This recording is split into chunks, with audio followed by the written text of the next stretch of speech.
നിക്ഷേപകരെ ആകർഷിക്കാൻ വേണ്ടി പുതിയ പദ്ധതികളൊക്കെ ഒരുക്കി എടുത്തിരിക്കുകയാണ് അറബ് രാജ്യങ്ങൾ. 5 വർഷത്തെ വിസ നടപ്പിലാക്കാനാണ് ഇപ്പോൾ പുതിയ പദ്ധതി കൊണ്ട് ഉദ്ദേശിക്കുന്നത്. അത് എങ്ങനെയാണെന്ന് വെച്ചാൽ ഏത് അറബ് രാജ്യങ്ങളിലേക്കും യഥേഷ്ടം ഈ നിക്ഷേപകർക്ക് സഞ്ചരിക്കാം എന്നതാണ് ഈ വിസയുടെ വലിയൊരു പ്രത്യേകത എന്ന് പറയുന്നത്. അറബ് രാജ്യങ്ങളിൽ നിക്ഷേപം വർദ്ധിപ്പിക്കുന്നതിന്റെ ഭാഗമായിട്ടാണ് ഈ ഒരു പുതിയ വിസ പരിചയപ്പെടുത്തിയിരിക്കുന്നത്.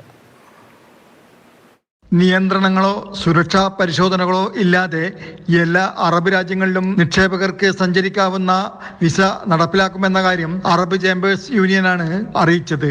അറബ് നാടുകളിലെ നിക്ഷേപവും വ്യവസായവും വർദ്ധിപ്പിക്കുകയാണ് ലക്ഷ്യം. ഇത് സംബന്ധമായി അറബ് ലീഗ് സെക്രട്ടറി ജനറലിനും അറബ് രാജ്യങ്ങളിലെ ആഭ്യന്തരമന്ത്രിമാർക്കും നിർദ്ദേശം നൽകിയിട്ടുണ്ട്. നിയന്ത്രണങ്ങളില്ലാതെ അറബ് രാജ്യത്തുടനീളം അറബ് വ്യവസായികളുടെ സഞ്ചാരം എളുപ്പമാക്കാനുള്ള വൈറ്റ് ലിസ്റ്റ് തയ്യാറാക്കുന്നതിനുള്ള നിർദ്ദേശമാണ് സമർപ്പിച്ചിട്ടുള്ളത്.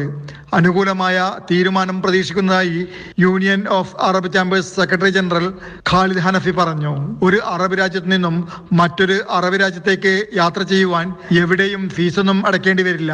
അതോടൊപ്പം സാധാരണ വിമാനത്താവളങ്ങളിൽ ഉണ്ടാകാറുള്ള പ്രവേശന സുരക്ഷാ പരിശോധനയും ഉണ്ടായിരിക്കില്ല. കഴിഞ്ഞ വർഷം സെപ്റ്റംബർ മാസത്തിൽ ബഹ്റൈനിൽ നടന്ന യൂണിയൻ ഓഫ് അറബ് ചേംബേഴ്സ് യോഗത്തിൽ അറബ് രാജ്യങ്ങളിലെ നിക്ഷേപം വർദ്ധിപ്പിക്കുന്നതിനായി വിവിധ പദ്ധതികൾ ആസൂത്രണം ചെയ്തിരുന്നു. ഇതിന്റെ ചുവട് പിടിച്ചാണ് ഏകീകൃത വിസയും നടപ്പിലാക്കുന്നത്. അറബ് ലീഗ് സെക്രട്ടറി ജനറലിനും അറബ് ആഭ്യന്തര മന്ത്രാലയങ്ങൾക്കും സമർപ്പിച്ച നിർദ്ദേശം താമസിയാതെ നടപ്പിലാക്കുമെന്നാണ് അറിയുന്നത്. Jafar Ali Palakkode, Mathrubhumi news, Riyadh.